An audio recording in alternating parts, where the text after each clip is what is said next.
Hi, good morning, everyone. And thank you again for joining us for another installment of FinOp Consulting Group's virtual town hall. We apologize for the delay. We had some technical difficulties this morning, but we are pressing through. We are here.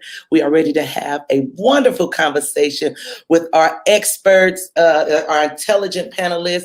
I am honored to have such wonderful minds and great thinkers uh, joining me today.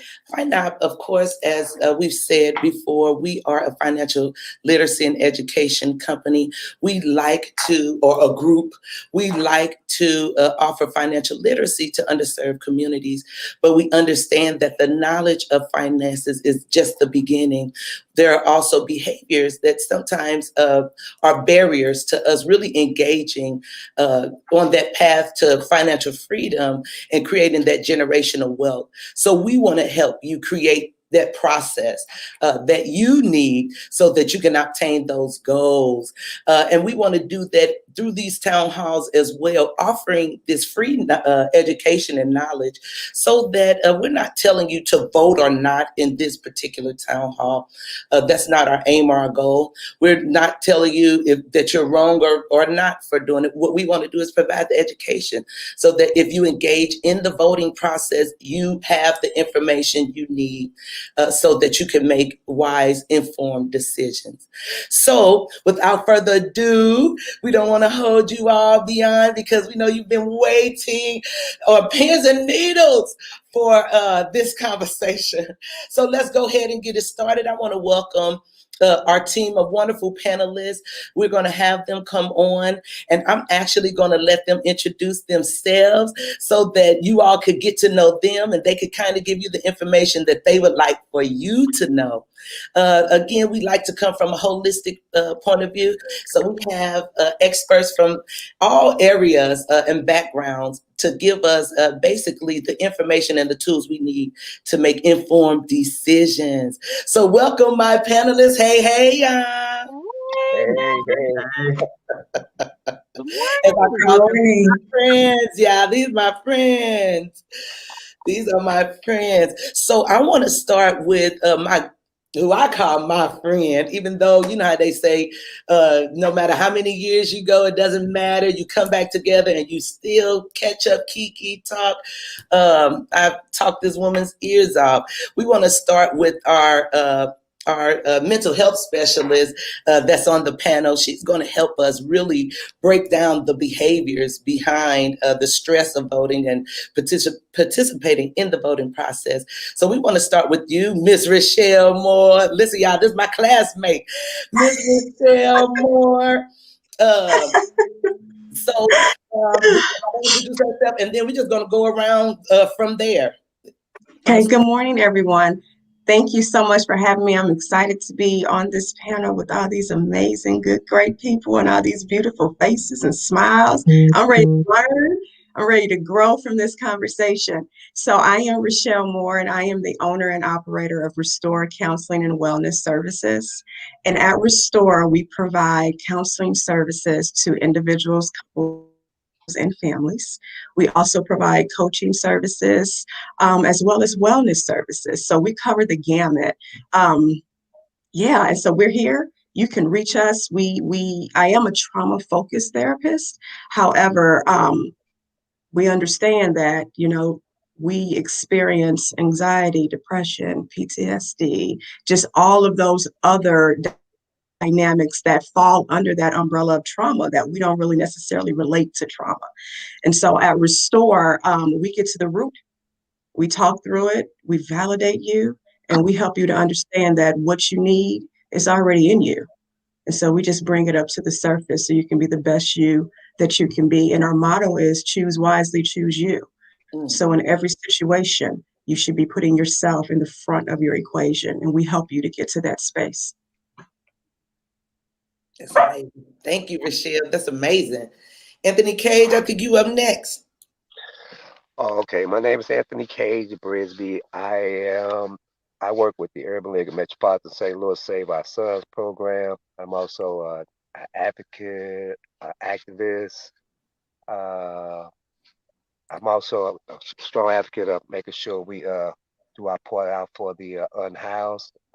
Uh, and I'm always a person out there willing to fight for what's right for our people and stand up for our people and for racial injustice and for racial equality all the time for our people and understanding the struggle all what all of us have probably had to endure somewhere in our lives.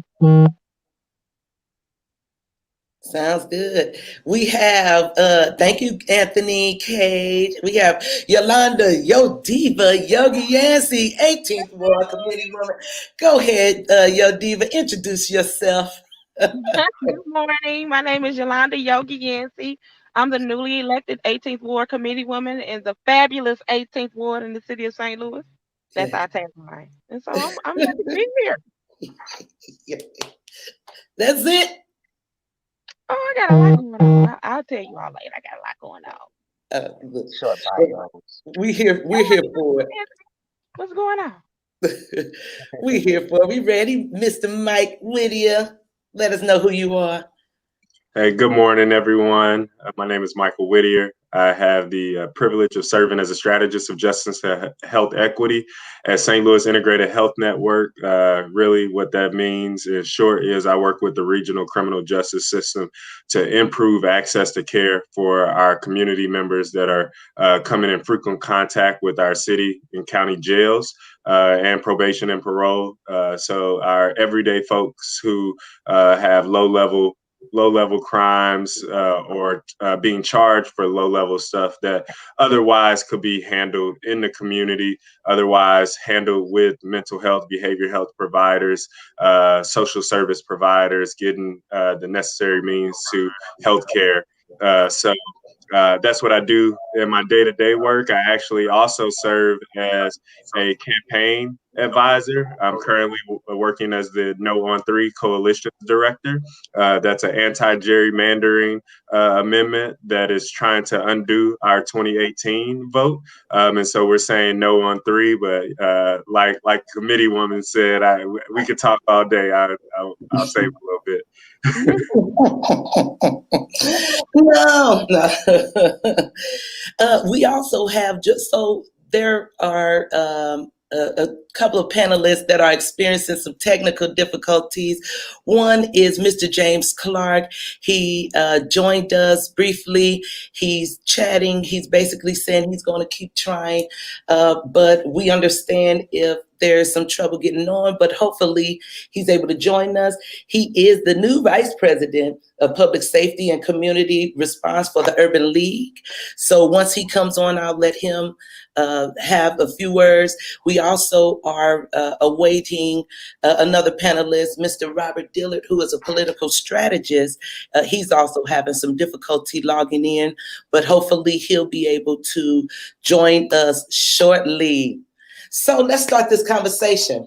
If they would say at church, amen. Amen. Amen. Let's start this conversation.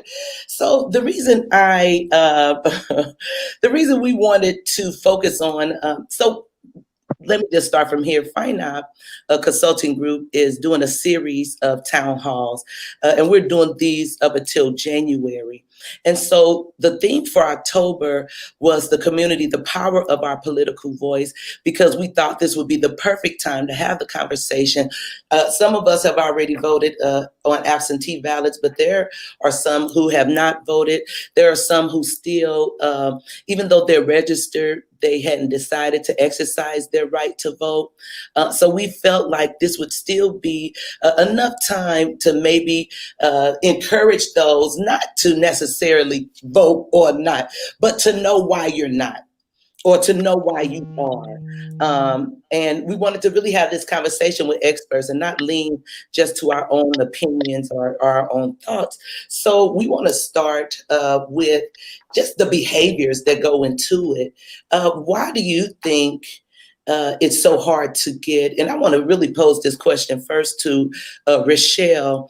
What do you think contributes to the mindset that we feel like, why vote? Because our voice doesn't matter? Or do you think that's why people don't vote? Or what do you think is I our barrier to that? I think that a lot of our barrier is our mistrust. right? We mistrust the system. We've been let down by the system, right? We are not we're not trending topics. Like, this is our reality, right? What we feel, what we experience, racial trauma is really part of what we experience. And so when there isn't trust that's been established, when you don't feel like your voice is being heard, when you can see that you've been dismissed, right, or devalued, then that will lend the opportunity for you to say, vote why, right? Who's listening, right? It's not going to matter. And so I believe that because of the disparities and the barriers that we as a community have faced and will continue to face until we have some different systematic changes in place, that we will come up against not believing that our vote matters and not exercising our vote and understanding that there is power in that. There's power in that. And so it starts, that mindset starts with the mistrust that we have in the system. Okay. Do you thank you. First of all, listen, I can listen to you talk all day, so pray for me. I'm gonna try to her voice is so calm. I'm like so we talk about this mistrust. Mike, do you know, kind of where that is stem from? Like, do we have any statistics? Do we have any data that shows that we've been mistreated at the polls, or like where is this coming from? Where is this mistrust coming from? Right. So I won't necessarily like point to data because that's a little bit out of my wheelhouse about specific data around mistreatment. However, we do know that trauma is real, and historical trauma, and that shows up in our day-to-day lives. And I'll take it a step further with what Ms. Moore shared. We do know that the we didn't start in the same place that everyone else started. So when you talk about disparities, that is assuming everyone started with the same amount of resources, and we didn't. And we have constantly been marginalized, victimized, divested in, and that gives people hopelessness. That gives people a sense of why even try when the electoral college doesn't represent me. But I would say to that there are a lot more important issues on the ballot. There are issues that really shape the fundamental structure of everything we are trying to combat against. And so you look at the presidential election and everybody's like, oh yeah, great. But what the consequence of a presidential election is not the president himself. Donald Trump appointed hundreds of judges that dictate policy throughout our country for their lifetimes. Hundreds of judges, none of them Black. And so these are the consequences of elections. And so while we feel hopelessness, and I'm not immune to that feeling, I'm right there with everybody. The mental burden, the stress, the anxiety that comes with it, Lord knows I don't know what's going to happen November 3rd. But that being said, we must show up. There are people that died, fought for our right to be able to vote. And with our ability and presence, we can at least move the needle in the right direction. Obviously, elections aren't the end all be all. It's just a starting point for us to create action.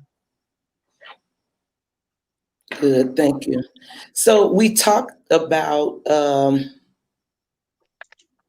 you mentioned that President Trump is not the one that is that there are other important things, put it that way, on the ballot than just voting for the next president. It comes back to kind of like a local thing. And I think that brings us back to the relevance of really voting on a local level, because he's not making all the decisions. As you said, he is appointing judges, but those judges are over municipalities that deal with the people directly. So then we're looking at how important it is to vote for our state representatives. Just the Senate, period. St. Louis has always been a very pivotal part of elections, and I think a lot of that goes back to our history and us being such a melting pot for not just how do you say it? Not just innovation, but also a melting pot for racism and kind of some of the worst, even in other parts of the country. Anthony Cage, I want to ask you: is redlining an issue in St. Louis? Have you heard the term redlining? Is that an issue in St. Louis? Well, I mean, I probably have, but I have. Probably.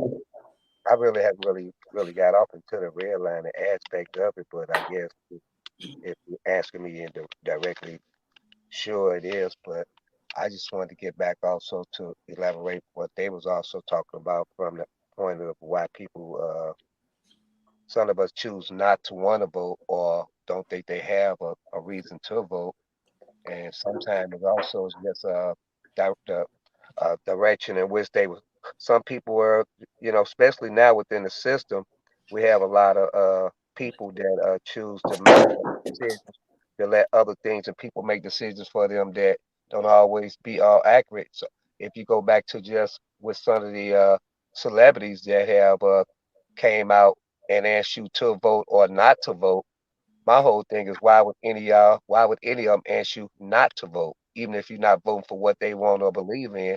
Just the mere presence of you telling a person of color not to vote and you are sitting high up on the mountain tells me the lack of respect that you really have for the community, but you want us to believe that you really do. And so unfortunately, I hear a lot of the young people listen to those celebrities that tell them not to vote or why they should vote Republican or vote this particular thing. But a lot of those people don't know that their income is not 6, 7, 8 figures, so they won't benefit even if they some unfortunately we have to deal with another Trump presidency, then we will be subjected to all the stuff that we've already just had to go through this year. But I just want to make sure we understand the importance of all of us and how important that your vote does matter in an election, no matter how bad you may not think it does.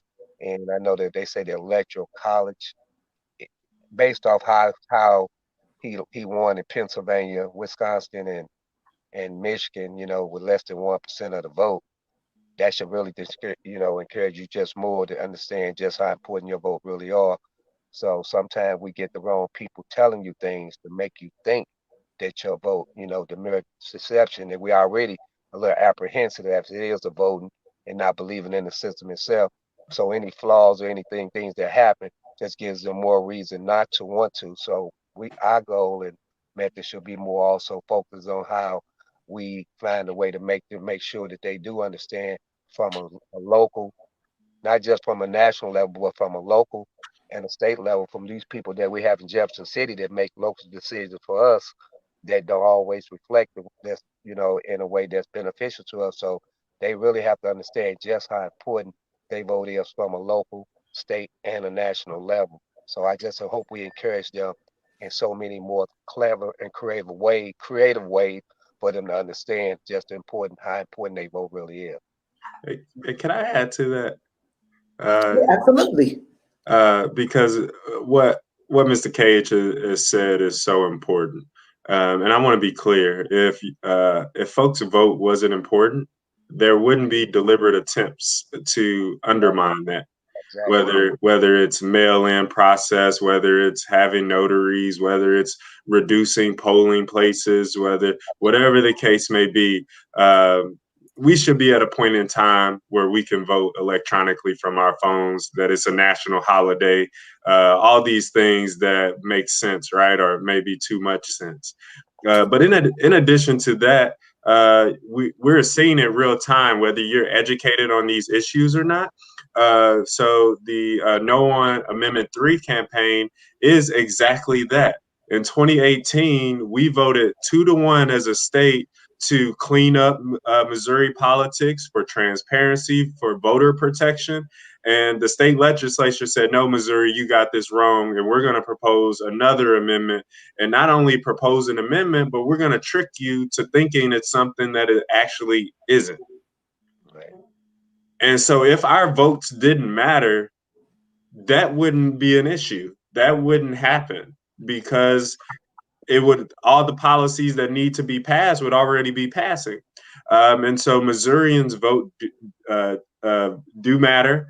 There are people throughout this state, whether in rural communities, urban communities, that are impacted by every vote.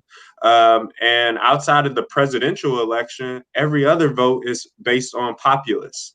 And so if you show up, you show out, and you engage your community members to vote and do those things, we get the outcomes that we need to see.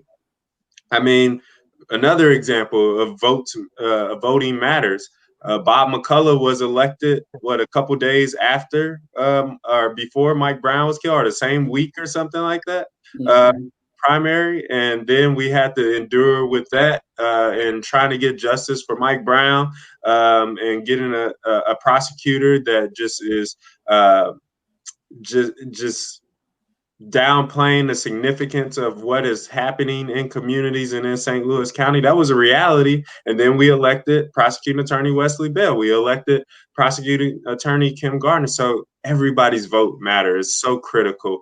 And I didn't want to let that, Mr. Cage's point go undervalued, because those are real life examples, real time examples of where people are really undermining the importance of elections with misinformation and false information. Absolutely. Before we move on, anybody else? So I wanted to jump on that just to support the two of them and what they just said, because that education piece is really, really big, right? And so when Mr. Cage said that what he's finding is, a lot of people he's come in contact with in our population are getting their information from celebrities, right? Who's saying do this or do that. They don't really understand the power in that choice that's coming from someone else, right? And so when they have the education and they have the proper models, right? Like he said, you don't walk with them. You don't know them. You don't even rub elbows with them. You can't, not right now, right? And so the people who are in position for you to learn and grow from are the people that, we need to be front and center educating and educating and educating, so that, like, Mr. Cage said and Mr. Whittier said, you understand that it's not just about the president. It's about what's happening right here with us daily, right? And how do we make the decisions for us that are going to impact us? And if you need help with that, then you ask, what does this mean? What does that mean? So that you can make your own choice. No one's going to tell you how to vote. We just want to encourage you to vote, so that you understand the power of that. And then your example becomes an example for someone else. And then that person becomes an example for someone else. So we can start that effect in whatever your circle looks like, right? Because we all have different circles. So whatever your circle looks like, then you can become the catalyst to get that moving, so that we can continue to exercise what was fought for us. Right. But Right. Because Go quick, ahead. because sometimes, like, say, our young people is the one who really don't have respect for the voting game, because but we do. And then the ones that do, I ain't gonna say all of them, there's some of the ones, and again, it goes back to people being misinformed and miseducated about the facts about the importance of voting. And yeah, unless sometimes we get some of our revolutionary brothers, whatever, it's still nothing's not gonna happen unless we go vote, from a American perspective, in the way we live in the land, where it's written in the Constitution, allegedly anyway. But we supposed to understand the real process of voting and how important. And if we don't uh, find another clever way, we're gonna lose voters to people that we really shouldn't be losing them to. And it's just strange that we don't have the right people educating them and getting them to understand just how important that your vote really does count, and the people who you listen to. And like you go back to a person like they say Ice Cube. You may know this rapper Ice Cube, but his name is O'Shea Jackson. How much do you know about O'Shea Jackson? Do you know him, or you just know about this guy you see on TV or the records that you heard? But he's not living where you live now. He may have talked about where he lived at or where we grew up now. I ain't saying he have, but he's in a whole different class, a livelihood now. And those same people that he tell you not to vote for, those people are standing to lose serious tax cuts up under this certain president's tax plan. So they don't want to lose that money. T.I. told you he made a boatload of money off of this administration, but he ain't gonna say he ain't for try to keep the administration.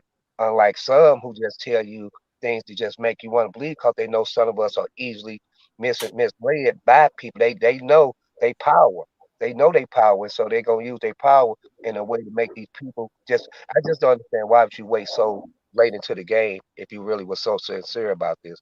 Why you didn't wait till 18, 19, right during the most important election of our time to put more deception within these people, young people mind about not voting. I just don't. It just makes me think there's some other motive behind it than what they actually want you to believe. So we, as a people, and all of us, we got to come up with a real clever and creative way and truthful and understandable way so they can understand the power of their vote. But this is the thing, and I feel like you all are hitting on it, but we're not realizing that it's both our problem and the solution. And that is they are listening to Ice Cube and whoever else is going to get on, because that's how we're getting information to the young people. They're on their phones, looking at social media. They are trendy. It is, instant gratification. It is who has the most money, who has the most clout. Why did Ice Cube wait till now? Because he probably got paid now to do it. You know what I mean? They're they when you reach a certain status, maybe they're more colluding so that they could benefit each other. But I think the problem with us is we tell people they need the information. The reason I brought up redlining is because we have to talk about the fact that they do change districting and they do change the line so that certain residents are represented and certain aren't, so that we are getting funding in certain areas and not in others. And all of this, it depends on who's in charge. I really wish Yolanda Yancey was able to be back on because that is something, even in the 18th ward, in the area she's in. What are the statistics of homes that are vacant versus not? You can't get votes or anything out of those vacant homes. So then you can't get funding for that area. And so then it still remains a blighted community. Right. Yeah, And that's the goal. You're And right so too then when about we that. look at it, we say, well, we need to educate them, educate them, educate them, but we're not promoting reading. We're not promoting learning the history. Why do we want them to vote? We just want you to vote. Why? Because we want you to vote. Well, who am I voting for? Just look it What up. Well, if you're not telling them, then Ice Cube is going to tell them. So where does the community take the responsibility on making sure that our youth have the education? hey man, Encouraging them, teaching them to read first, and then encouraging them to read the laws and and how their vote can affect or influence these things. Thank you for joining us, Robert Dillard. He is our political strategist. I gave a brief introduction to you, but we are basically engaged in this wonderful conversation. I think that we're just gonna keep rolling. It looks like Mike was ready to say something. yeah, I was going to add to that that deception is intentional, Oh right? yeah, And so talking about the historical trauma and why people don't vote, we know when fighting for our right to vote, when we did get the right to vote, we had to go through these literacy exams and all these things in order to even exercise our constitutional right to vote. yes. And so the needle moves all the time. And so how to get accurate information, where to get accurate information is difficult sometimes. Even when you go to the Missouri's own Secretary of State website, when you try to get your sample ballot or try to understand the difference between mail-in versus absentee voting, that information, you got to dig deep for that. And so yes, there's an accountability on community, but then also there is responsibility on these state entities to simplify the information in a way that people can understand it, digest it. Because to your original question around redlining, there are so many policies that segment communities in a way that benefits some communities and don't benefit others. And we know this to be true. Again, Amendment 3 is a perfect example of that, where if Amendment 3 passes, communities like Jennings will lose 28% representation in Jefferson City. That they will have a decreased revenue of a total unknown amount. This is language on the ballot. And that decrease in revenue impacts the school systems, impacts public safety, impacts public health infrastructure. And we know that when these policies have consequences, whether intentional or unintentional, the communities that have been divested in, that don't have sustainable resources to be independent of policy and government assistance, lose out the most. And an example of that, even when the economic situations are equal, is Maplewood versus Dalewood, where the median household income is the same, the median education attainment is the same. However, a property or a home in Dalewood is significantly lower in value than Maplewood, when all things are the same. And so that affects the school system, that affects businesses coming into the community, tax dollars. And that's a report that came from the Eastern, what's the exact title? The Metropolitan St. Louis Equal Housing and Opportunity Council, EHOC. I was going to say EHOC. I didn't want to use an acronym, but I'm not going to monopolize the time. But we just know this is like a ripple effect of consequences, and that's why it's so important to be engaged. So, Rochelle, how do we, when we see this, so then it feels like it's so systematic and it's gone on so long and we're so steeped in it. How do we even muster up the courage to try to address it? Or do we just let it go? Do we say it's systematic, let it go? Well, it's definitely systematic, right? So we know that there's a breakdown, right? But however, the system is working the way it was designed. It just, we weren't included, right, in that system to work for us. Right. However, what I believe is important is that we don't always look at our positions, right? We look at power as a title. And power is not just your title. Power is how you position yourself to uplift the people that need to be coming along with you, right? So it's not enough to just have a seat at the table. It's what are you doing with that seat at the table, right? And so we don't want to just, to your point or part of your question, just, let it go and we just kind of roll with it. No, we need to position ourselves to be heard, to be seen, to be included. And so again, it goes back to, what do we need?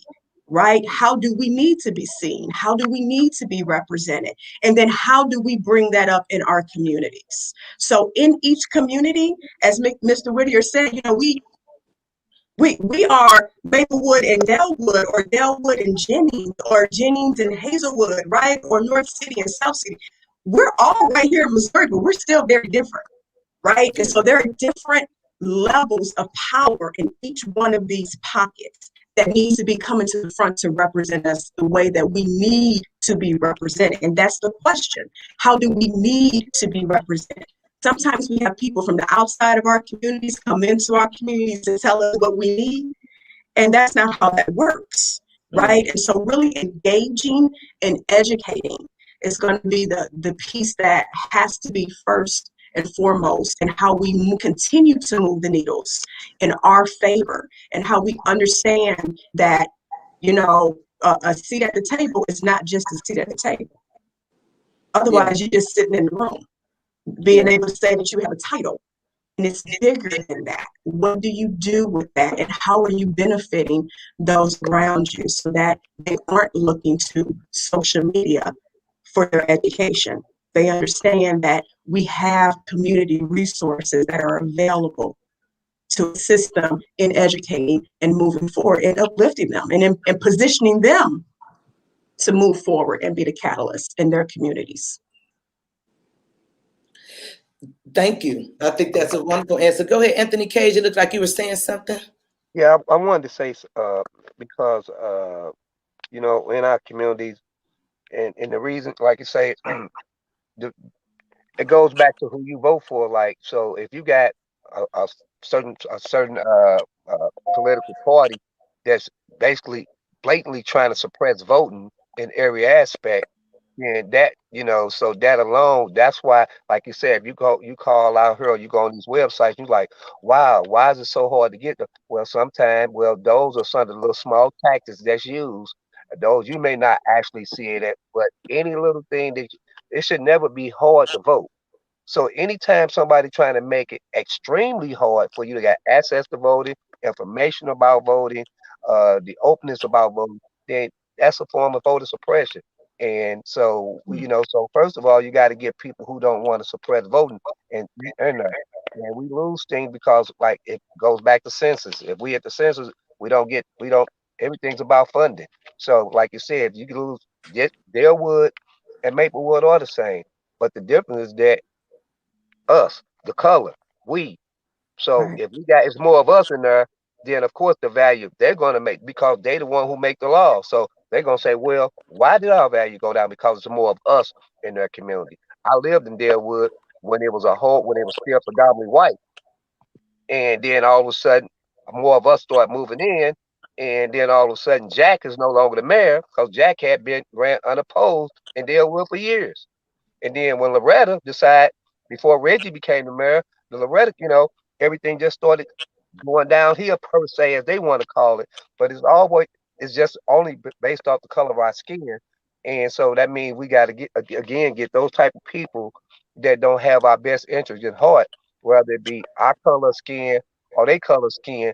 I just want them to understand that you have to make sure that we have the right people that's going to do the right things, that's going to help benefit us, so we won't have to keep saying about the disparities that we keep have to endure every day and all the time. So I just want to make sure that we do our part in making sure that we get the right people in the office that won't make us feel that our vote or our vote don't really mean nothing, because it comes from the people who spreading the information again, and those people don't have our best interests at heart. That's just like what we're going through with this virus. You got a man in Washington D.C. who's telling everybody not to wear a mask and not do this, but then all the experts and all of us, I mean, do they really mean us our own best interest at heart? So we have to get these people that don't really mean us. I can't follow your rules if I know it's gonna hurt me or kill my kid. Would you tell your kid to go to school if you know somebody's gonna kill him tomorrow? Absolutely not.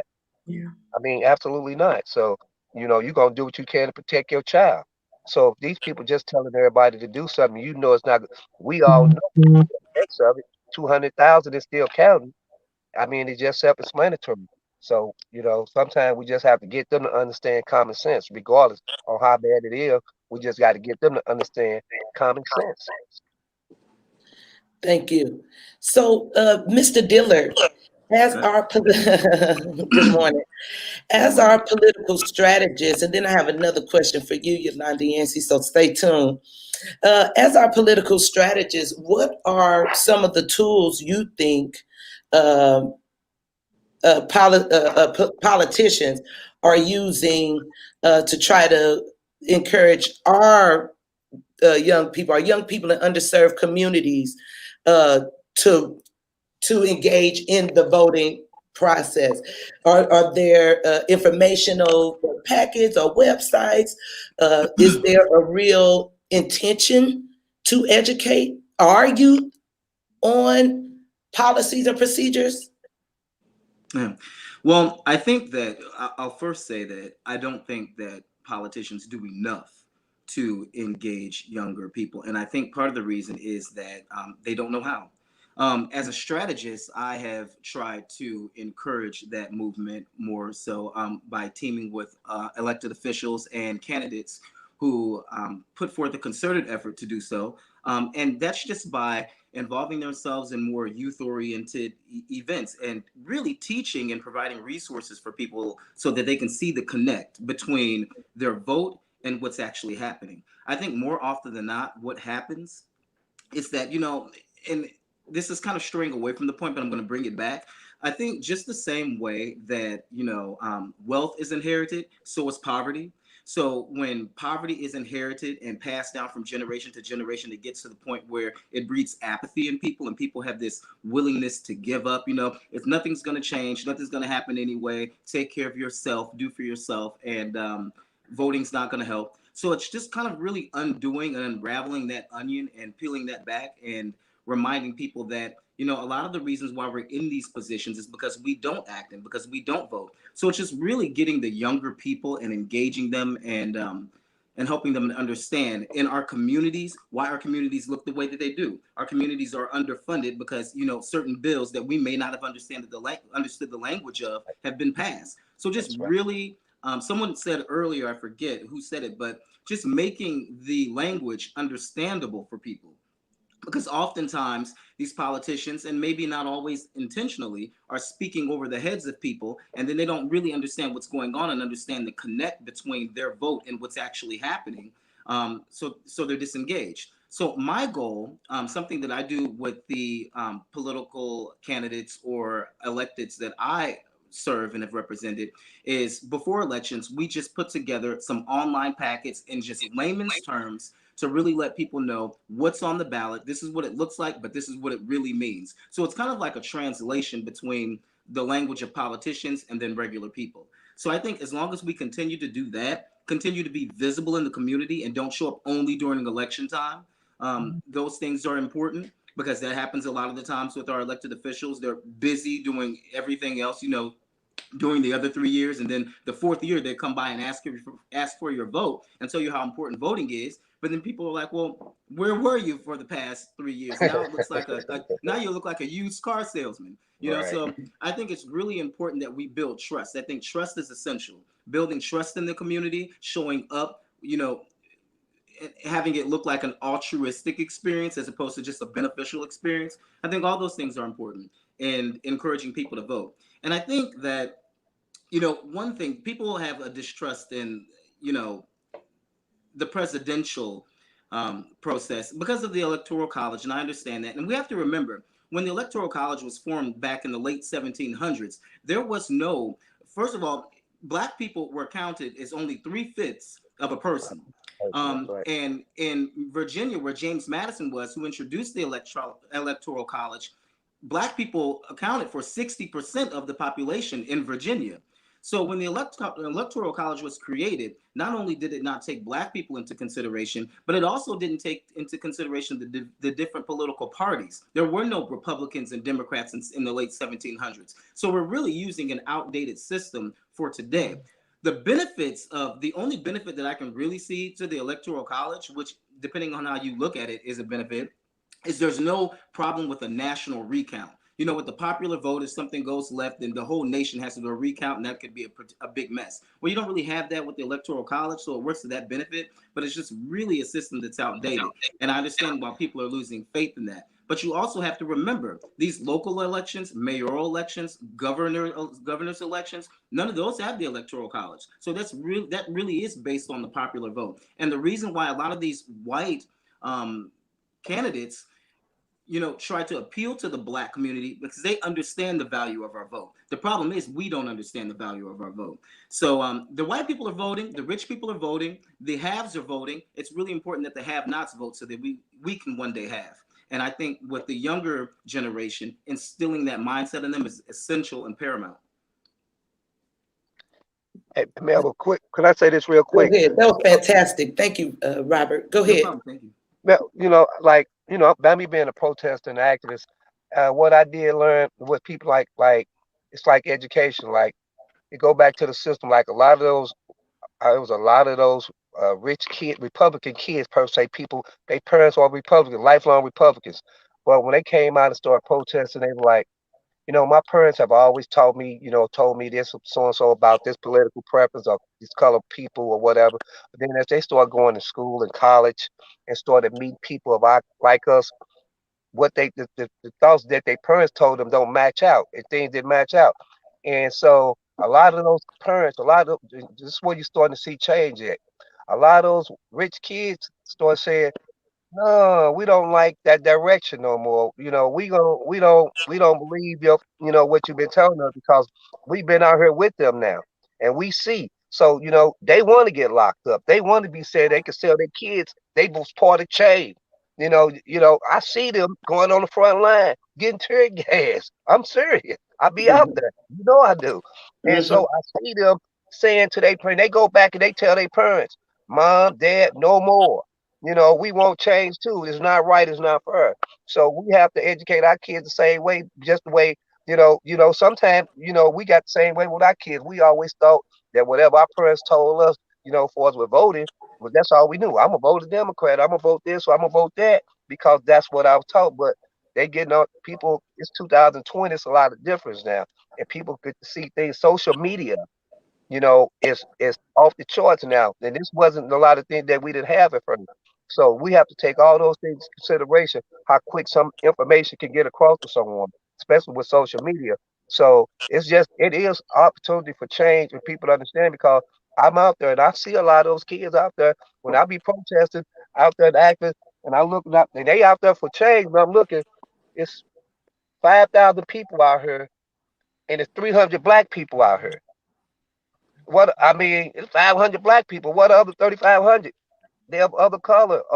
I mean, it's the truth. So we Mm-hmm. have to be able to fight for ourselves and get us to understand just how important ourselves are. Like you said, if our vote wasn't important, you wouldn't see no Republican. You wouldn't see no Republican Donald Trump stations in the hood in the neighborhood. When have you ever seen that? So that's letting you know just how important our vote is. So we gotta let them understand again we have to understand the power of our vote because they do. That's why they here trying to get our vote. That part. Absolutely. So, an example, thank you. And a perfect example of that is our newly elected 18th Ward Committee woman, Miss Yolanda Yogi Yancey, that's on the line. So, I want to ask you, Yogi, you were one that was voted in by the popular vote. Uh, into an area. Tell us about your ward and and uh, and the difference it makes to actually be involved in the community versus just kind of looking by and letting it do whatever it's going to do. Well, first off, I'm a lifelong resident of my ward. Yeah. Raised up my grandmother, my parents, my grandparents were the first African Americans in their neighborhood. It was considered Central West End.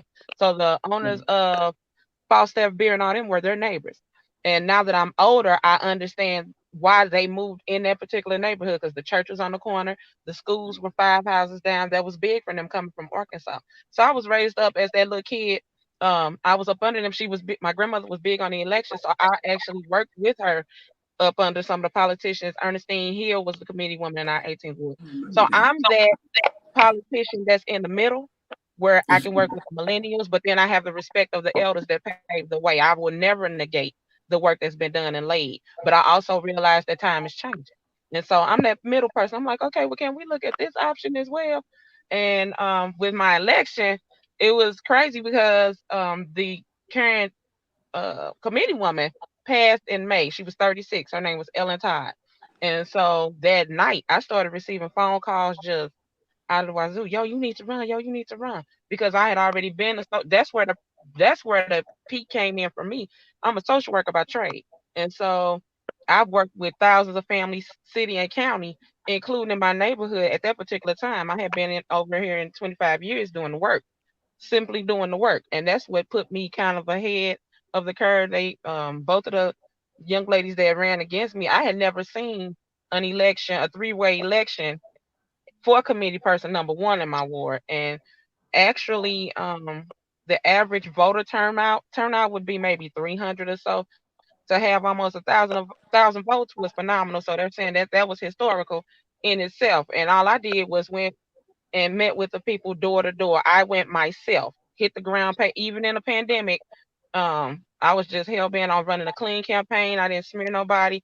I didn't have time to do fundraisers and all of that. I funded my own campaign, so I owe nobody. I just did the work. And so now that we in it, okay, we in it. I want to make sure that I'm visible and accountable. So I've been every day since the election. We haven't been sworn in or none of that. We've been every day making sure that everyone's registered to vote, which I had already been doing on the social work side. I'm not new to it. This is something that I normally did, making sure that voter registration and we increasing the turnouts. And so this time I was just overwhelmed. I cried like a baby. I was outdone. And truly that election was the people had spoken. And I got in because I simply didn't want somebody from the outside that knows absolutely nothing about the ward, knew nothing about the residents, knew none of the concerns to come in and just be like, oh, hey, well, I want to run. Because I saw that in the automatic run that year before. I had somebody coming to my office every day. Oh, sister, I'm doing this and I'm doing that. I'm doing this. Haven't seen them since. And traditionally, my parents they wouldn't let nobody put a sign in the yard because, like Robert, I think it was Robert was saying, we see them when it's time for election time. But where were you the other 3 years? Well, my residents won't have that testimony with me. They see me every day. They can call me every day, and I'm coming. So that's the difference now, and I'm excited. I'm out now. I'm actually multitasking right now. I'm so sorry. My It's phone is okay. We're happy to have you. Can you tell us that we're talking about educating? What's the difference between a committee woman, an alder woman, a city council person? Like, can you enlighten us on what your role is and how does your role directly impact your community? Well, as the committee woman, even though that position, all the persons are actually on payroll. Committee persons, it's a volunteer position. So you have to have a zest for the people and a love for the people. I'm working, and I feel it needs to be paid because I'm doing a whole lot of hours. But um, the love of the community is where your heart is at. And so I'm grinding and trying to make sure that we do the right thing. I was on a podcast with Kyle Kelly last week, Melvin. And the one thing Okay. that you brought up that stuck with me was that when you don't vote, you really are making a vote. Yeah. And so I have been beating that for the last week and a half. When you don't vote, you really are making a choice and vote. Yeah. I'm like Bub, okay, Kyle. So I'm sitting out to the resident, and we've been doing door hangers, making sure that the information is out. I'm not telling anyone how to vote, but I agree with Mike with the Amendment 3. Yogi won't be yes. I'll just say that. And some other ones, a couple of other ones that's slick. If you're reading the wording, making sure that the residents actually understand it. And I told them, even traditionally, when I was a young voter, because voting that wasn't an option in our household. We didn't have a choice of not voting. So, um, the judges on the ballot that's coming up, I told them when I was a young voter, I didn't know who those judges were. So it was kind of like an eeny, meeny, miny, mo, catch a pick now that I'm older, I'm paying attention to the cases that are going on in the city with the police officers. Who were those judges? And another good young lady that's working in boots on the ground is Kimberly Ann Collins, our state representative for the 18th ward. I have three, Wiley Price and I have Lakeisha Bosley, and everybody's doing their job. Yeah, Wiley's where I'm at right now, but I love um, Riley. Tell him I said hello, darling. I He loves will. you. But Kimberly Ann, we've been kind of booting the ground, trying to make sure that everybody has all the information that we know when we go to the polls, what we need, just the basics. And yeah, and the 18th ward is really large. So instead of having one large 18th ward meeting like they had traditionally been doing, we're trying to do new and improve things. So they've been doing Zooms, and I made them come outside in the parks. I understand COVID, and my grandmother passed from COVID the day after my election. So I'm kind of on a COVID rant right now, but um, we broke it down into different areas. So we had Lewis Place and Fountain Park and all of that area in Fountain Park, meeting with the residents so that they can see us and put some names with some faces. So Turner Park. I was in on that project. So over in that Vanderventer neighborhood and all of that. So 18th Ward is really low. There's 9 communities that we work with intensely. So Nice. There's a statement that I like to use, but I'm going to quote my cousin because I like the way she said it better. And that is, what you see, you will be. We don't realize that our children watch us. And not just our children, the people in our community that look up to us, they see us. So when we're involved in the political machine, I think that will help them become more involved. Uh, they can learn by example. We often have this attitude of do as I say and not as I do.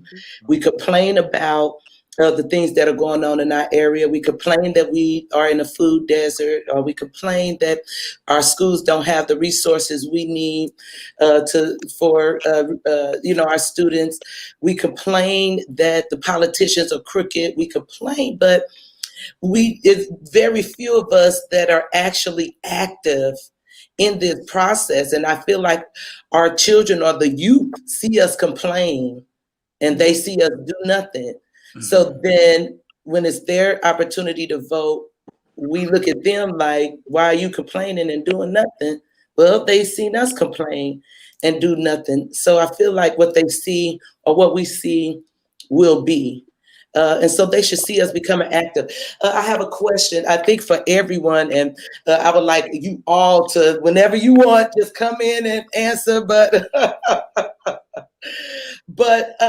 what does that look like for the community to be an example in this process? What does that look like? And I want to point out real quick, Mike dropped a little knowledge on us. If you want to, for campaigns and for information about voting, you can visit HTTPS, whether that backslash or forward slash 866rvote.org, state information, Missouri, or by phone 1-866-R-VOTE. There's no reason to lack information, and the information is out there. But talk to us, help us uh, get on the journey to really engaging in our community, not just voting for the sake of having things, but what that really means, and how that looks, how we can play a part, or maybe ideas or suggestions to get us well, more involved. for me, Melvin, I'm noticing the change even in my own neighborhood. Lil Mel is a senior, Melvin. Mel Don't tell and me that. I don't want to hear and that. so it traditionally in the neighborhood we had older residents, and it wasn't until my son was 10 years old that children started moving in the neighborhood. So we got a little crew. But when I was out campaigning and doing my thing, they were watching me and I didn't know it. It Mm, started the day of the election because it was literally at the school across the street from us. And these young teenage 16, 17, 18-year-old young men, every day when they see me out, Miss Yo, you got something coming up? Miss Yo, you need something out on the door? They watching, they cheering. When I got a call that them boys went in and voted and it came out, was like, we for Miss Yo. That just did my heart glad because I know normally they wouldn't have voted or participated in the process at all. And now some of those families, those very families that are, out here now, they're really getting more engaged. They see it, and it's sad to say that the presidential election really played a part, but I'm making it known that your local elections set the tone. August set the tone for November. And I have been preaching it and preaching it, but it really did. And to even in March is coming up. We blink, the holidays are over, city elections are right here. And so now it's like, okay, just making sure that everyone has the information and that we really know the importance of the pockets and the power in our pen and not the pistol. Yeah, we pick up a mhm. gun quick, but we got some power in these hands and these fingers. So I'm excited about that part of it. Thank And you, the young people Yogi. are actually responding. Okay, I'm sorry. Go ahead. I said that the young people are actually responding. That's kind of got me kind of hyped this time around. It's more engagement, and we may not reach everybody. That's a casualty of the war. Everybody may not jump on board with what we're saying, and that's okay. But it's up to us to continue even after the election is over. What are we doing after the election? Yep. Right. That's the conversation. Go ahead, Mike. No, I Thank was you. just, I mean, to this point, and I think to the comments that have been shared around this topic specifically, just if you opt out of politics or you say I don't do politics, it will do you. To your point, like everything in our life is intertwined with policy and politics, and so it's important for us to be engaged.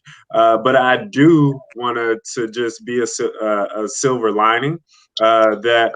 I don't know if it's a result of what we've observed over the last 3+ years and whatever, three and change, nearly 4 years.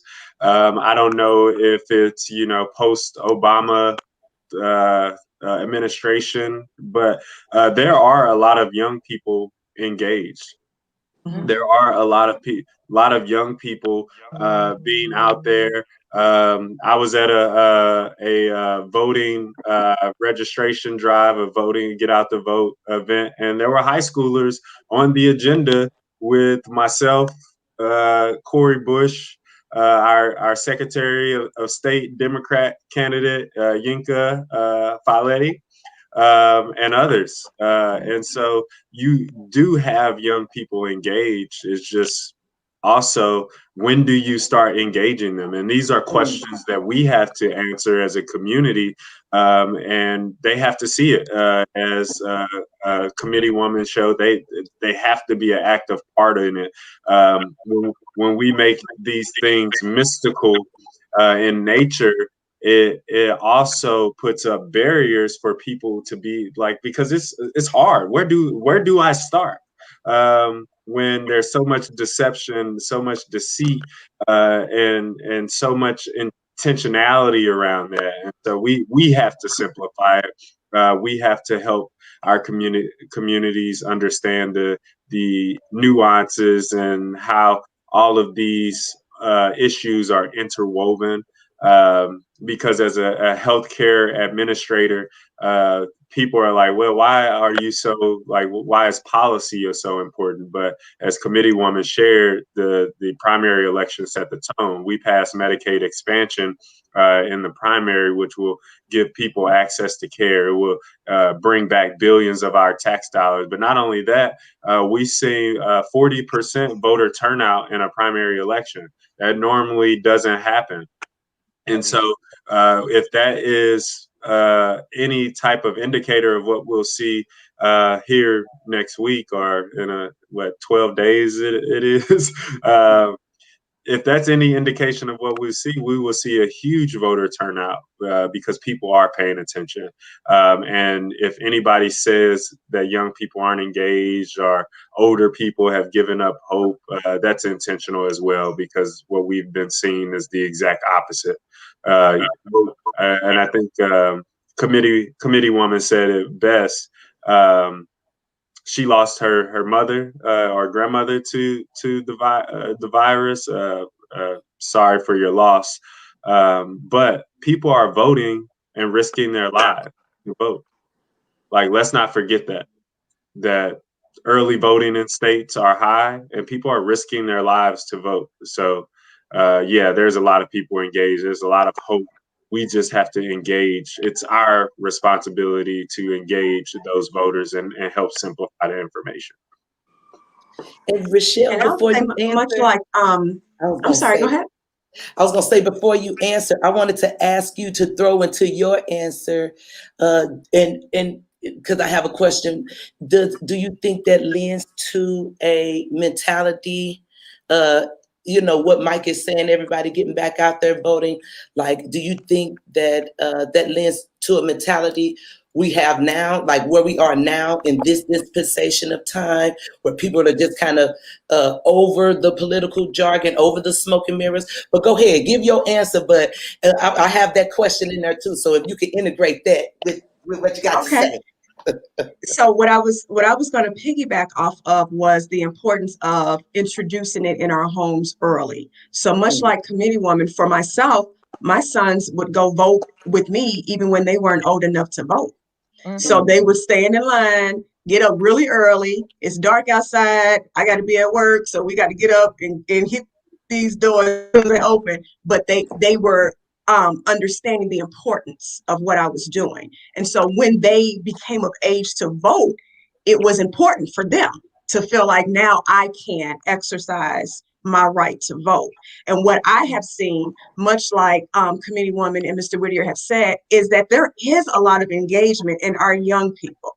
So my oldest sons are in college, and they are participating in the register to vote, getting the people, the other students on campus registered to vote, and talking to their friends about the importance of voting.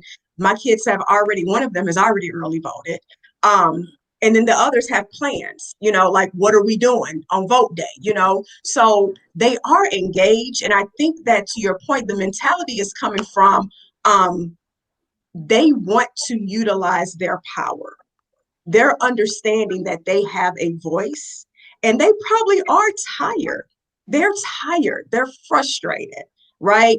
Life for them looks different. They can't socialize the way they used to be able to socialize. They have to wear masks. They may have lost a loved one due to the pandemic, right? And so there are different mirrors for them that are driving them to get out and really exercise their power in voting. And so there is a lot of engagement across the board. When I went to vote, there were a lot of young people in line voting. And they were standing in line, and they had their masks. And so that's a dedication to them and they were together, they were in flocks. So that says to me, we all are going to vote today, and so they're making the plans for themselves, because I believe that they're understanding the power of their voice. So just to keep it going. And as parents, like Committee Woman said, like I did with my son, we introduced this early. So they were a part of that process. They understood why we had to get up at 6 and go vote. And so when it was time for them to be able to do that, they appreciate it differently. So the example starts at home. So engage your children, engage them, have the conversations with them, speak their language, meet them where they are, and have those conversations with them about voting, right? And how good it feels to vote, because it feels good. I always grab my sticker, because it felt good that I voted, right? And I want you to know I did this today, right? And so that these are the conversations that we start to have with our children early, and then we keep it going. So much like everyone else said, not just in that, the last few months leading up to the election. Let's talk about all of this. Let's begin educating ourselves about all of this, well before, 2 weeks before the election. So involving everyone and being that example at home first. Yeah. I was going to say, Robert, can I ask you something to go into your answer, just like I threw this on to Rochelle? Can you add this too? Can you tell us? I hear a lot that the youth are more engaged. The youth are doing it. What about those middle age, like me, in my 40s, or people in their 50s or in their 60s, who feel like they're the ones with the mistrust? How are we engaging this generation how are we doing it so that they can continue to be the example for the youth? And then go ahead with whatever your answer was. Just throw that in there. Okay, yeah, no, absolutely.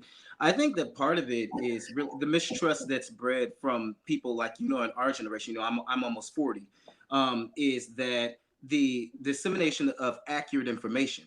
I think so many of the times we get information that's false, and that we've been tricked so many times that it breeds just this discontent and this disdain and distrust for the system. So I think it's really about providing resources where people can get accurate information Mm-hmm. and then following up with that, and then not showing up every 4 years. I think that's one thing that's really important. I think that when I'm out speaking to people, I'm hearing like, well, you only hear from them during election time, and that's what I love about what, what Yogi, committee woman of the 18th Ward, is doing, putting in the work. I think that's how you really change the climate. When you see people in your community putting in the work, and you see people who look like you putting in the work. So when people who look like you are showing up for you, then it encourages you to get involved in that process. So I think that's one of the most important parts, seeing people like you who are involved. And I think that's something that builds that trust slowly. And it's nothing that happens overnight. It has to be consistent. Consistency is also key. You have people who jump on and then they jump out, and they jump on and jump out. And that breeds a sense of apathy as well. So just the consistency, the persistence, that's really how you start to shift that dynamic of distrust, in my personal opinion.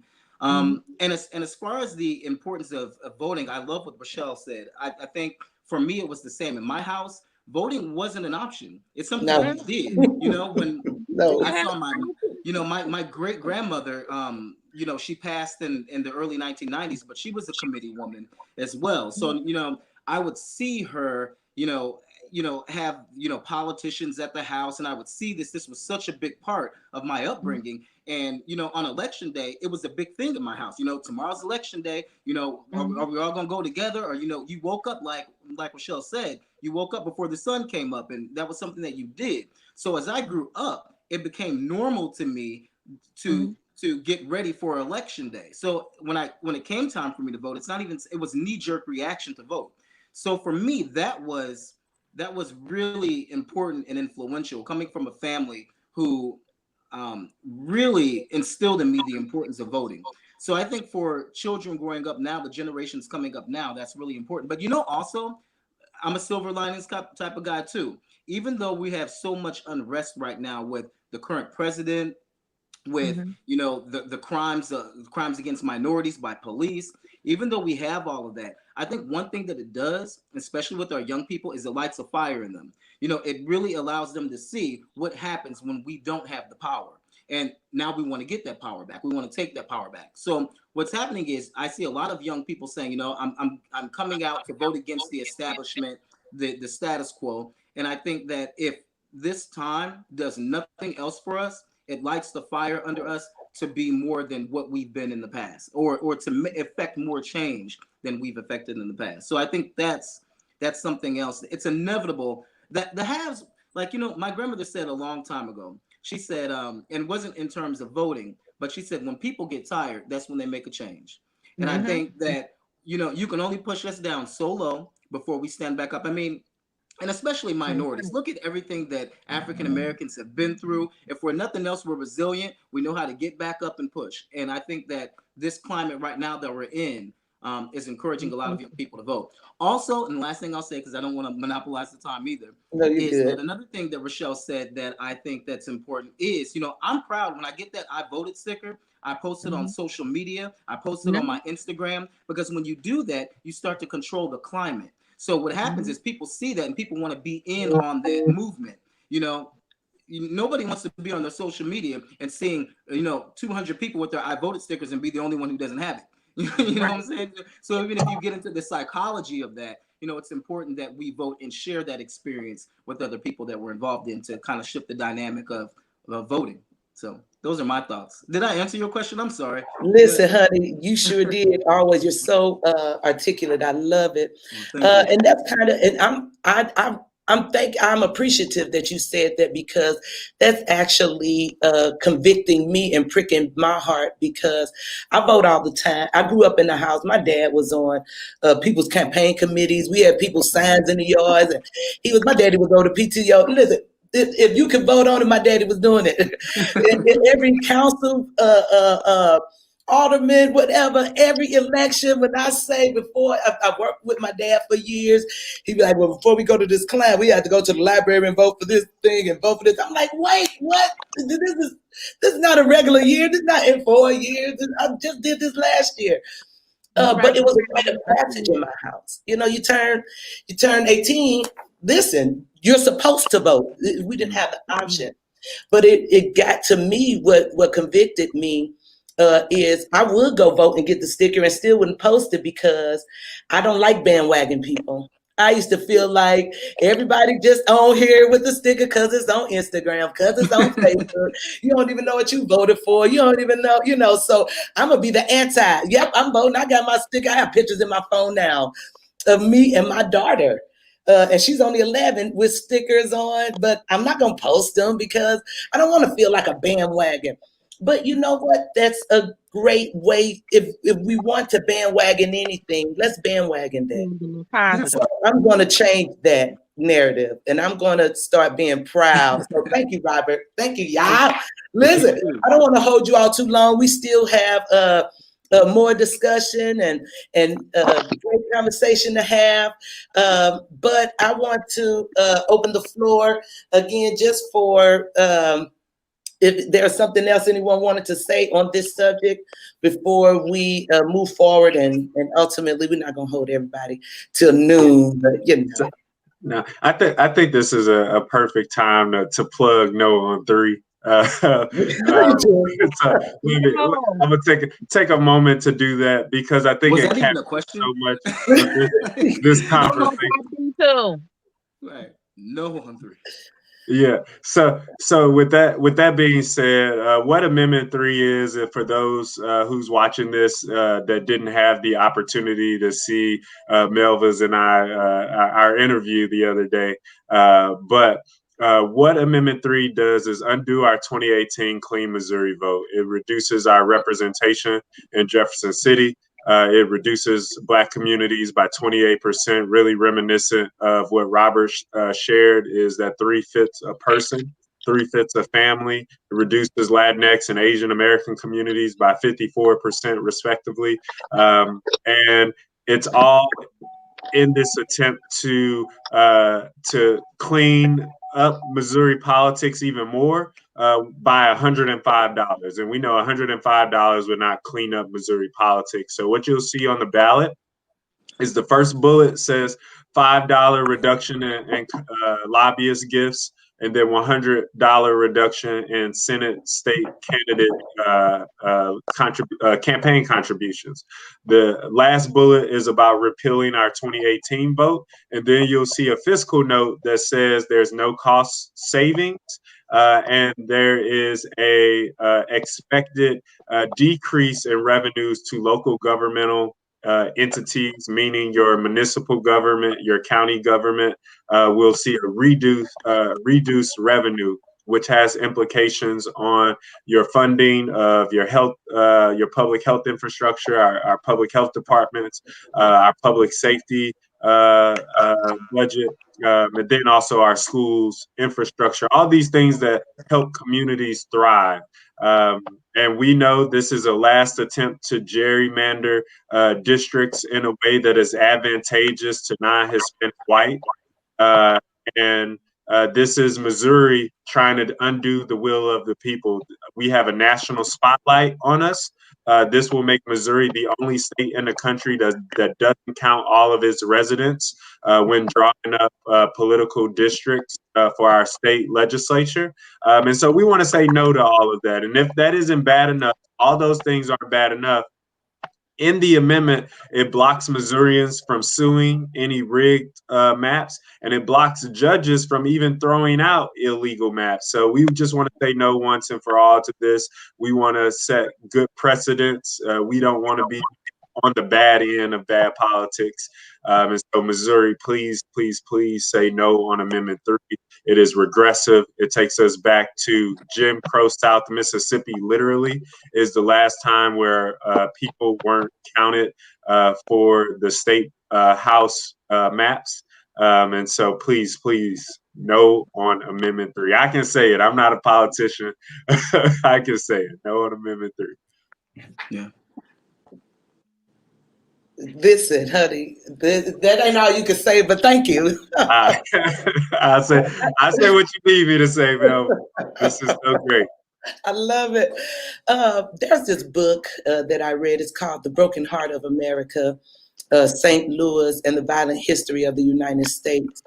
And it points out the history of St. Louis. This isn't a shock that there would be a bill like this on a ballot in St. Louis and in Missouri. We know that Missouri joined the Union due to the Missouri Compromise, and that was that they were not going to enter the Union, not a slave state. So we compromised by entering Maine as a free state so that Missouri could enter as a slave state. And ever since then, we were big on the Indian Removal Project, which took land from the Native Americans, just deboted. And once Black people were free, because the idea of us being free, I'm not trying to go on a tangent, but I'm saying all this to make a point. The reason that Black people were free, we think that Abraham Lincoln, oh, he freed us so that we could be free. No, if you read the history of that, Abraham Lincoln freed us so that we can go back to Africa and where we came from, so that this could remain the white man's country. So as they were extinguishing the Native Americans, they just told us, just get rid of the Blacks. And whatever, they didn't care. You know, that's where the militia came in and yada, yada, yada. We were put in areas, even in St. Louis, where we were forced into 4 family flats, 11 and 16 families in each flat. And they couldn't understand that even in all of this poverty, we still came out dancing. They were like, they're still happy and they're eating and they're joyful and they're making music because we're community. We're a community that thrives together. But we have to get to the point where we no longer stand for injustices and being treated as second class, as 3/5 of the vote. The big fight in the Civil War was that those who owned slaves were able to take their 3/5 of a person, and they were able to control policies and procedures and legislation with their additional people, if that's what you want to call us, if we're only 3/5 of a person. Right. So to go back to that mentality, to continue to be what they call the imperialism and white supremacy, and back to this man's land. And I'm not trying to sound like, this, Nina Simone up in here, but what we want to understand is what amendments like this do. I can't stand either way, because that's not my job today as the moderator. Today I represent FinOp Consulting Group, and we're here just to offer the platform for education. But in educating ourselves, we have to understand where this jargon comes from, and why Missouri is not a shock that Missouri would be the only state to do this, or Missouri is the only state to do that, because this is what Missouri has always done. We talked earlier in the show about redlining. We talked earlier about them creating districts and the district line. I work in Ferguson, but the school district that services my students is Riverview. Why is Riverview servicing Ferguson residents? Who's getting the money? Who is? So now it's an assumption that we're gonna create the line because we don't want certain apartment complexes or certain students in our school. And we have to understand the language, not so that we could become angry and bitter, so that we will have the information we need so that we can take an effective stand against these things, so that we know how to, as Rochelle mentioned earlier, position ourselves. Right. So that we can effectively influence change. Because one thing we've always done is worked as a community. Even when they put us in public housing and took the funding away to maintain it, We've been we consistent. always ended up singing and dancing and making beautiful music together. And I feel like that is the key and the secret to our political voice, is together. What do they say? Well, the Bible says, how can two walk together except they agree? So we want to walk together and agree. But the point I'm trying to make, and we want to catch your demon before you have to go. But the point we're trying to make is the way to move forward is understanding how we got here, so that we will have the knowledge and understanding how to move forward. We want some last words from you, Miss Yancey, before we lose you. Just as a word of encouragement before we go, as our committee woman, to kind of promote us, as a community working together. Well, And, I agree with and you knowledge that is we've power. always I agree with you that we've always been community and we're going to continue to be community. We're going to continue to stand out. We're going to continue to stand up. We're going to go and vote. I want to make voter election day fun. I'm going to be at the polls. I'm volunteering at the polls to basically have fun with my residents and encourage them. And we're going to have a good time that day. We're going to go and show up and show out in mass numbers. I just believe and trust God. I already know He's going to do it. So I'm looking forward. I say we should have some dialogue either after the election or Mhm. right before it, just to make sure that we are, just to, debrief and see how it went. That'll be fun. It'll be it'll be great for me. But thank you all so much. I'm going to try to contact everybody. I'm gonna try to get to everybody Committee, before the so election. committee, yeah, committee woman, if you need some no on three literature, you let me know. I will. Did you drop some off when we did a pop up on Kings Highway in Delmore Yeah, on we February 23? you Yes, sir. I need some. you let me know. I'm there. So Melva, you put us in a group chat or something. Yeah, I'm gonna get I got you. I got you. That's what I love about this. We are a community. Even us, everyone that we partner with, you always know that I'm here in any capacity to help and assist because I feel like that's what we're here to do. Any last words, our therapist? Look at you, Miss Michelle Moore, sitting And I'm so. challenging the entire Greek community. Y'all got to outdoor hang and outdoor sell me. I'm challenging everybody in the Greek community in St. Louis. Let's go. Shout out to the ladies of Delta Sigma Theta. Let's work. they've been working all week too. They had an excellent United We Vote Yeah. series that was amazing. So just shout out to all the Greeks. I just left the Omegas over at their food giveaway Yeah. at the Omega Center on Goodfella. Yeah, So I'm over there. yeah.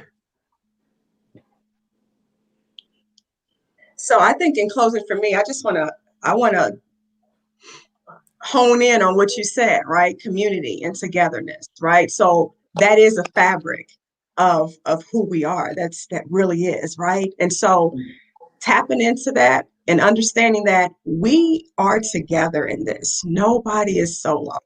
Okay. So Yeah. let's lean on each other. Let's encourage each other. Let's empower each other. Let's be examples for one another.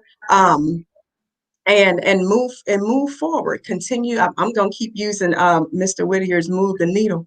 Keep moving the needle forward, right? And doing what we need to do as a community together, and understanding that it's okay to feel a little overwhelmed by this process. Mm. It's okay. It's okay. Let's talk about it, right? Talk about it. If you don't understand something, talk about it. Don't try to hold it in.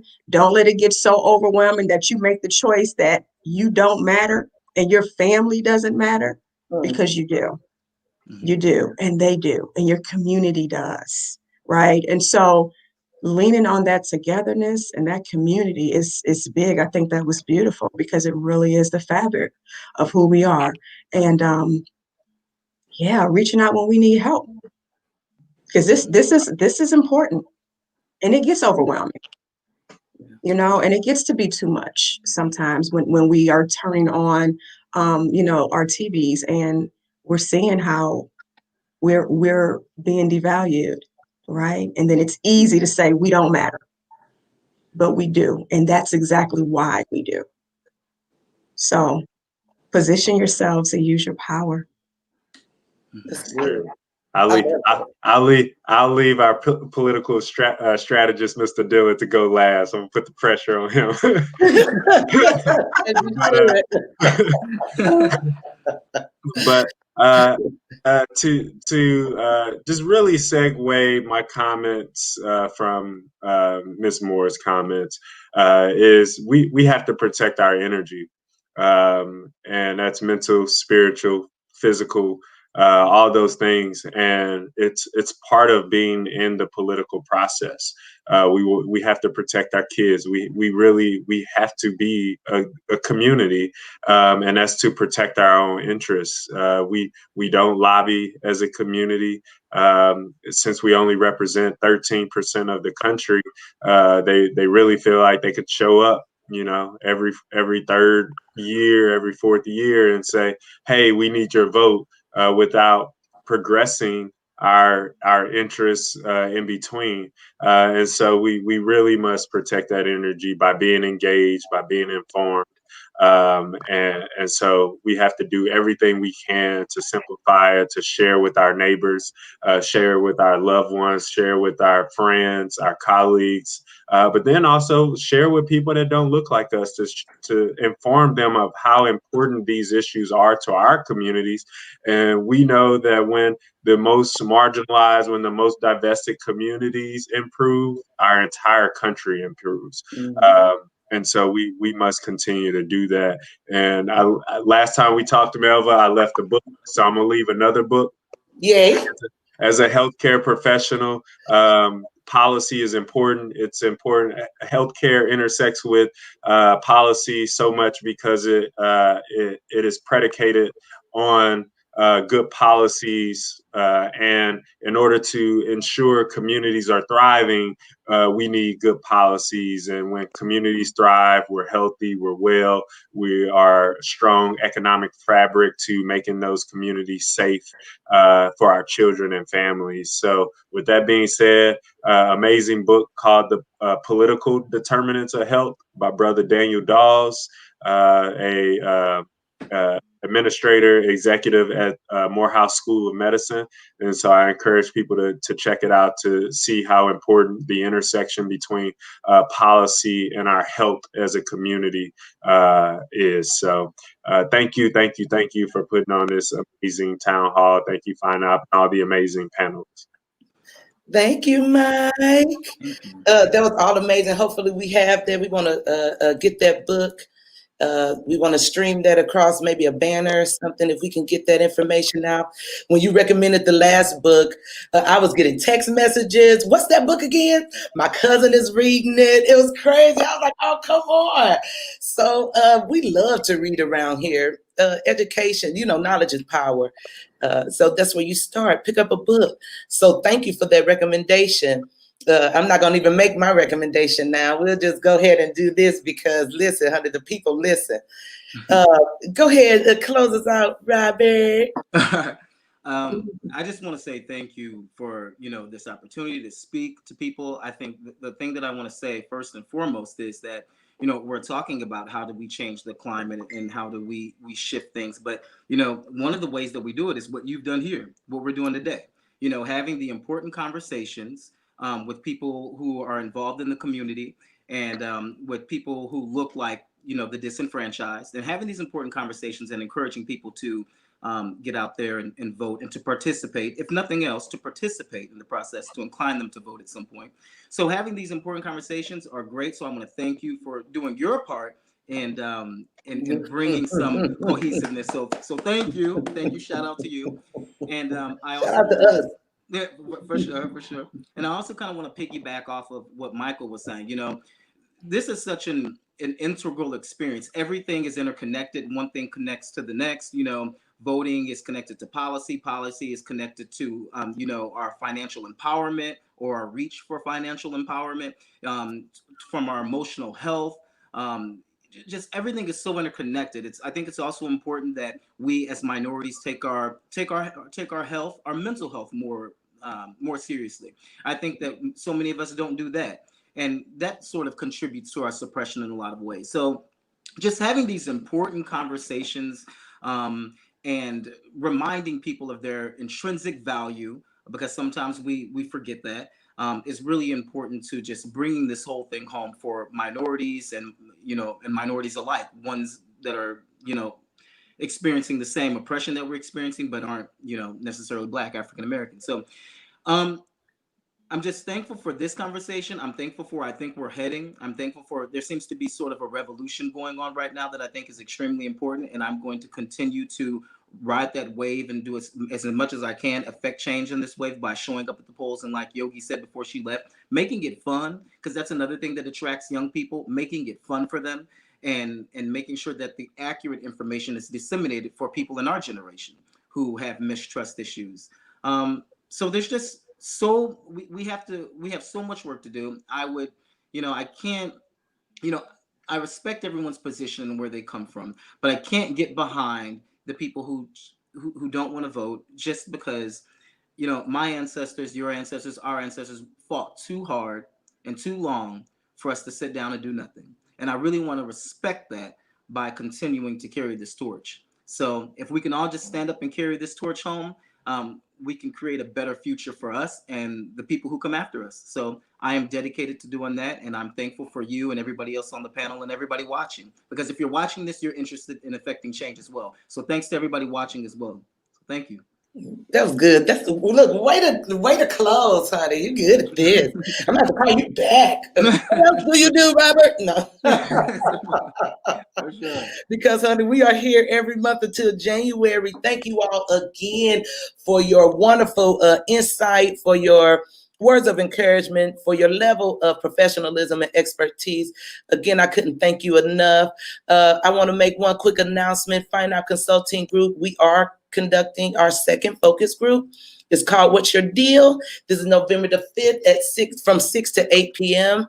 Central Standard Time. Please visit our website at finopconsultinggroup.com for further details and to register for this event. It is free, just like with everything else.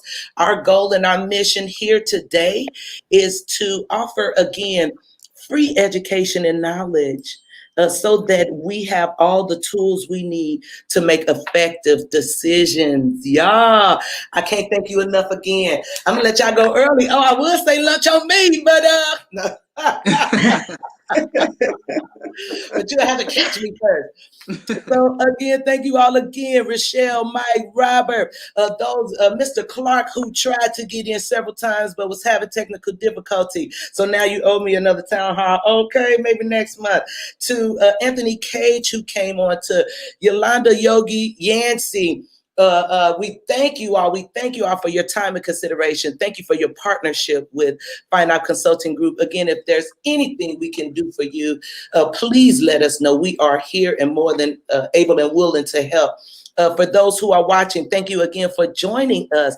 Join us again next month for an even more in-depth conversation about other stuff that concern us.